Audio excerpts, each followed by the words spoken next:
What's going on, everybody? This is Chris Classic dropping a couch vlog. Hope you guys are having a wonderful and a blessed Tuesday. If nobody tells you that God loves you, Christ loves you, and I love you as well. Make sure you subscribe to the Take It Home podcast, where I talk about professional wrestling topics, and also put my matches as classic out for a professional wrestler of 13 years. Make sure you also subscribe to C3 Ultimate Wrestling, a company that me and my wife created. And August 30th, we will get back 100%. Press Start 3 happened last Saturday. Sellout crowd, great action, trials and tribulations between the wrestlers, winners, some lost, some have left the company for good. But it's all love, and we do want to extend gratitude to the fans, to the wrestlers, to Harold's Private Venue in Dyer, Indiana. Thank you guys for what you continue to do, and thank you for the board for lighting the fire under me to get my company back. So I'm excited for that. Make sure you also subscribe to C3 Ultimate Wrestling's YouTube channel, as well as this one, the Take It Home podcast, and get your tickets for the 11th hour, which is August 30th, back at Harold's Private Venue. I will let you guys know when tickets are available, but make sure you keep an eye out because they're going to go fast. I wanted to talk about the releases from WWE that has happened this past week. Now, I'm going to speak more about the people I know because I do not want to be deemed as disrespectful. I don't watch every WWE channel or logo or whatever you want to say. I don't watch all of them. I don't watch like NXT. I watch from time to time, but it's not something that I just watch every week. I don't even watch Raw and SmackDown every week. Like, I still got to catch up with Raw. You know what I'm saying? So I just be tired, like, especially with show weeks. Like, this is the week after, but what I'm doing now is trying to edit, make sure everything is good for the next show, and everything else dealing with the board. I'm trying to do a whole bunch of stuff, but I do feel like I owe you guys more content for sure, especially because I didn't drop that much the previous few weeks because of the show. So with WWE, I'm also going to speak about some who are is rumored, and also some who are didn't get their contract renewed or they didn't want to renew it. So Dakota Kai was like one of the first ones. Dakota Kai is very loved with the IWC for the most part. A lot of people like her. They love her. They like how she looks. She's spunky and things like that. The first time I seen her, she was on the Mae Young Classic, and she's been there for years. I remember her feuding with Shayna Baszler in NXT, where Baszler was like a big bully to the NXT locker room. I thought they did good with that. I think with Shayna, I think a lot of people just went a little negative with her because of her friendship with Ronda Rousey, and that was around the time people started to not like Ronda like that. But going back into the Dakota thing, you know, her being a part of Damage Control was pretty cool. It was pretty dope. Damage Control was a pretty dope thing. She got hindered a few times with injuries and stuff, but she's always persevered. She went against Lyra Valkyria for the Intercontinental Women's Championship to be crowned the first one. She came up short. People felt a certain way about that. They felt like Lyra just showed up to WWE and she beat Dakota, who's basically a vet. You know, some people think it might have been because of the gamble of injury. Some people probably think that, you know, she might have been out the door. But who knows? I do remember a video where she was asking WWE to give her an opportunity to show that she can shine and stuff like that. And I think that she's done the best of her abilities of what she's gotten. Her being released, like I said, it sucks to hear. I know a lot of people will be like, oh, well, AEW will pick you up, or the independents and stuff like that. But sometimes it's just still somebody's livelihood. You know, it's not that easy for some people to try to relocate to other cities and other states. It's not that easy for people to try to either probably downsize where their living conditions is, because some people moved closer to certain headquarters and stuff. So it's not easy for people to just move on like that. So like I said, and I'm going to try to drop positive gems about the situation, but it's definitely understandable. Braun Strowman is a shocker to a lot of people. At first I was shocked, but then I'm not. Bars. Even though it's not. Bars again. Anyway, at first I was, but then it's like, I think Braun Strowman is a role player for WWE. I think he's a WWE for lifer. I think that whenever they call him, he's going to pick up the phone and he's going to show up. I think he's a role player. I think he's there to basically help monsters become monsters, because he's a monster among men himself, right? So I do think that that's his role. Now, he's going to win some, like when he beat Omos. really think Omos should have won, but it is what it is. But still, I think that Braun Strowman is a role player, and I think him taking time off, it could be for injuries, it could be for anything. But I do think that like he's gonna have fun in the Midwest because that's where he's from, and those opportunities are there. But I do think he's very, very loyal to WWE. I probably was amicable, and I do think that that's going to be the next wave. I do think that it's just an opportunity. I know that they pay him a lot of money. Now they're saving a little bit and stuff like that, and I'm going to talk more about releases afterwards. Shayna Baszler, who we just talked about earlier, she's released. I do think they could have utilized her more. I'm not even going to lie. Shayna grew on me as a performer. I know that they did the collective fusion, whatever that is, and I wasn't even really interested in that, but I do think that she could have just been a very big bully. I mean, I even like some of the work that she did when she was feuding with Becky, even the part where she bit Becky and she was bleeding out of her mouth. They could have did something a little better with that. Shayna versus Ronda, when Shayna basically attacked Ronda and choked her out. Then they supposed to have an MMA rules match, and she won. It just wasn't well received. I just think the fact that it was Ronda and people knew that Ronda was out the door, I just think that that was just the wrong thing to do. I don't think that really even helped Shayna, and this is what I be talking about when people say, "Oh well, I beat this person."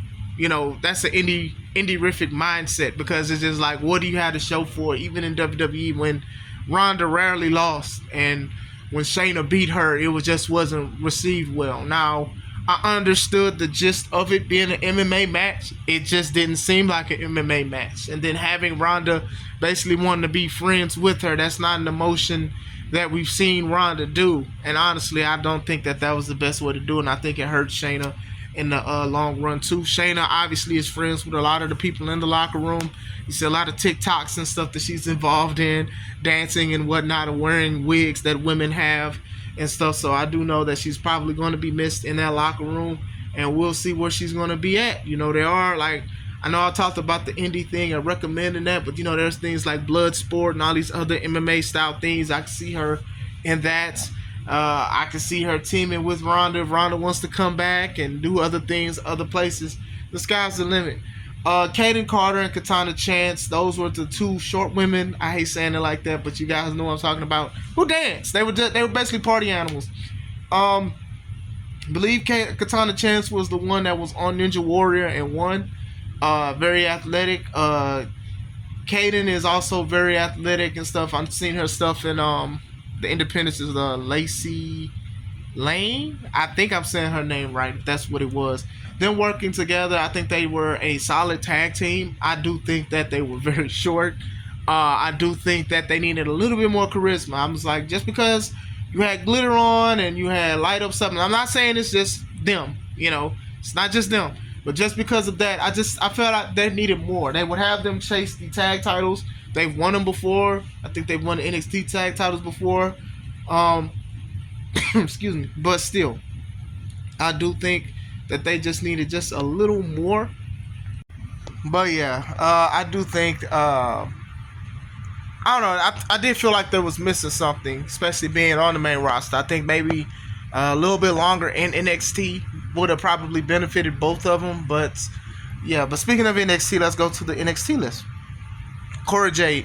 Cora Jade was just on TNA not too long ago and stuff like that, and now she's released. Cora Jade was one of those ones that she's from around here, and she was getting a lot of bookings and stuff like that. And then she was in AEW, and then she was in NXT. So she had the skateboard thing. She was coming out with a little baby skateboard. Y'all know those little baby skateboards that nobody really use, and they try to have her like a skateboard or whatever like that. And I remember Darby Allin tried to go to Twitter and like speak about it, talking about like she's not a real skateboarder, so there's like disrespect. And then she pulled up like some of the past allegations he had about stuff that he did, and I was like, yeah, Darby, you're gonna have to hold this L, bro. You got 3 L's in Allin now, because you have to hold that one because she got on you. So I was like, oh, she's a spicy one. She was on NXT. She got injured a few times. She turned on her friend Roxanne, and then she returned and helped Roxanne win against Julia, and then they were like a team together and stuff. She came back. She was different. Her body was different or whatever like that. And she's been wrestling between TNA and NXT for her to be released. So I did know that she had responded to a tweet that somebody said that she probably got let go, her and Gigi, because they weren't training a lot, and that's probably one of the reasons why WWE let them go. And she was like, well, I was training a lot, and even my past employer was body shaming me. Now, I don't know if she got body shamed before the enhancements or afterwards, but I do want people to try to take that as a lesson that doesn't matter what you change, even if it's in a good role or a positive state, somebody's going to always say something about you. You know what I'm saying? When I was a kid, right, a teenager, when I was growing this out, I had a fro, and people talked about it and everything. You need to get braids. Then when I got braids, people was like, oh, you a thug now because you got braids. Oh, you think you a thug. You think you hard. Pause. But that's back in the day. You think you hard, You think, I'm just keeping to myself. But I guess so. But people going to say stuff regardless. So I don't know the reasoning why she did what she did to herself. That's her business to tell. But I'm just saying, when you want to try to get this stuff to appease people or appease yourself, just remember it could stop. It could not still be appeasing, and some people will not stop doing that to themselves. So I'm just saying. Gigi Dolan, she's also in TNA a little bit, going between that and NXT. She was part of Fatal. Was it Fatal Influence, Fatal Attraction? One of those trios with Mandy Rose and the other lady. A lot of people liked her. I do remember the match she had with Ariana Grande where it was like low blowing each other, and I thought that was like pretty funny. She used to go out with Darby, which is funny because Darby has 3 L's. Now you could probably put 4 because I know a lot of people loved how she looked and like, man, how did you let that get away? So now you got 4 L's in Darby Allin. But anyway, this ain't nothing to just shoot strays at Darby. Sorry, Darby. But anyway, I do remember she went viral before she signed to NXT because she used a feminine napkin in one of her matches. Like, yeah, very disgusting. I was shocked she even got signed after that situation. But still, like I said, it's unfortunate when you think about that stuff because some of these people you just seen on TV, or you're looking at Speed on X, which is formerly known as Twitter, and they're looking at their final match with us. So that is crazy.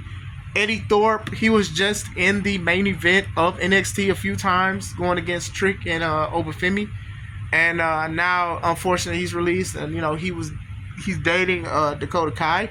And, like I said, for the independents, people love couples, right? They love couple matches and stuff like that. So I do see that as a positive moment. If he feels that way, I do hope and pray for, like, his peace and things like that. I do remember, like, a lot of ramblings happened when he told Lexis King, another white man trying to steal something. And then people was like, well, isn't Eddie white? Eddie is not white. He's Native American. But still, I do know that, like, that was, like, a small debate for some reason. On the internet, like, people have a thing where you can measure how black or how white or how Native American somebody is. Some people just don't need to be on the internet. I'm just saying. Like I said, there's a few people that I'm not familiar with, so I don't even want to bring up their names because I'm not familiar with them. Jakara Jackson and Ora Mensah, both of them were part of the Metaphor on NXT with Lash Legend and Noam Dar. They just broke up recently. I thought Jakara and Lash were still going to be a team going after tag titles between TNA and WWE, but it does look like they are going to probably elevate Lash Legend to the main roster. I mean, she's strong, she's athletic. I'm going to say this. I do think that because Nikita Lyons got hurt, I do think this was the opportunity for Lash to show that she wanted to be here. Now, I'm not sitting here saying she took advantage of somebody's injury. That's ridiculous to say. But sometimes when these kind of things happen, And it's a revolving door when it comes to professional wrestling. When stuff happens, when people can't make it, you have to do something. And I do think within that time, because obviously it looked like WWE was trying to push Nikita to the moon, and they were trying to put Lash to the side. I think Lash has made a name for herself. She has improved, and she has done great. So shout out to Lash, a legend, for that. With that being said, I do feel like her and Jakara Jackson could have been a tag team for a little bit longer, just to see what was going to happen with that. But obviously, WWE had other plans. Miss Jackson, that's what she used to call herself. I do think that she was still trying to mold herself in the game, and now she's taking bookings. So a lot of these people who are accepting bookings, so I do hope their calendar gets filled. Ora Mensah, also a person that was a young upstart in it too. I thought that he was going somewhere else as well. People thought he might have was going to go to Evolve, but it just didn't happen that way. So I do wish them the best. Wolfgang, Mark Coffey, and Joe Coffey, I believe it was Gallus. They were making names for themselves a couple years ago in NXT as a group together, but then it was just like I always felt like they came up short. I do believe they did win the NXT championships before, but still, like I said, I do wish them the best. The rumor is Shinsuke may be out. Now, a lot of people have said that this may have happened months ago because of the situation with LA Knight and Shinsuke. Not saying it's LA Knight's fault, but Shinsuke won the title from LA and was not on TV for a while. He would show up and not wrestle. And then when they did the rematch, LA Knight was victorious and stuff. So the rumor was like he's just going to wait out his contract. I don't know how long his contract is, but still, I know he may be out. Now, I'll say this. I know a lot of people are going to feel a certain way because Shinsuke was deemed a Triple H guy, but sometimes it could be frustration. Sometimes you can just tired. Or sometimes you just don't agree with stuff, or you just need a break. These guys are wrestling for a long time. I know they're giving them more breaks and stuff and having holidays, but some people just tired. I can't speak for him per se, but, he's a veteran in the game. He's 45, A 35-year-old will probably do a lot more than a 45-year-old when it comes to that kind of schedule. Also, Shotzi Blackheart, I believe she's not renewing her contract, or WWE isn't renewing her contract. I think she is a lady, that a lot of people liked. I liked when she had a little army tank. When they took it away, I was like, man, y'all need to bring the army tank back. She's very spunky. Even when she was on the Independence, a lot of people like some of the stuff that she did. She's had a lot of viral moments. She's dressed up as weird body parts and stuff. She was like a pizza cat or whatever she does, it gets viral moments and stuff. And she was selling pictures of stuff she shouldn't have been doing. A lot of stuff. I do think that the internet is her playground when it comes to certain things. So I do think she'll be good, obviously, and be okay if this is true. I remember people loved her when she cut all her hair off in solidarity with her sister, who was going through something very, very, very sick, going through some stuff. So I think that, she's definitely somebody people will keep an eye out for. I know, like I said, a lot of people are going to be like, well, there's always the independents and there's always AEW and TNA, but you also got to think that some of these people may not do that. Some people may retire. Some people retire. You get tired. You might have been lied to, or your body just might be responding, because sometimes you get injured, you can heal, you'll never be 100%. So that's things to think about as well. I don't hope that people didn't think just because Vince was gone, releases wouldn't happen. I just think that they're making a lot of money. They're talking about their gates, they're selling out, it's costing a lot of money. So one of the main things in business is to make more money by spending less. So it's still unfortunate. I don't even think they're personally done, especially with the stuff with AAA buying them out. They're gonna release wrestlers on that end as well. They're not gonna utilize everybody like that. Some people are gonna be some other places, and some people's contracts is gonna be cut in half or less than that. So still, I do hope and pray the best for the wrestlers who are released. I do pray that they keep their head up. Don't listen to what a lot of people say, especially when it comes to what you have to do with your life with that stuff. Trust God. Be careful with the IWC trying to give advice, especially if they're not qualified for it. Keep moving on. So let me know, what do you guys think of the releases? Were you shocked? Were you not shocked? Where do you think they will go? Let me know. Hope you guys have a wonderful day. This is Chris Classic. Let's take it home.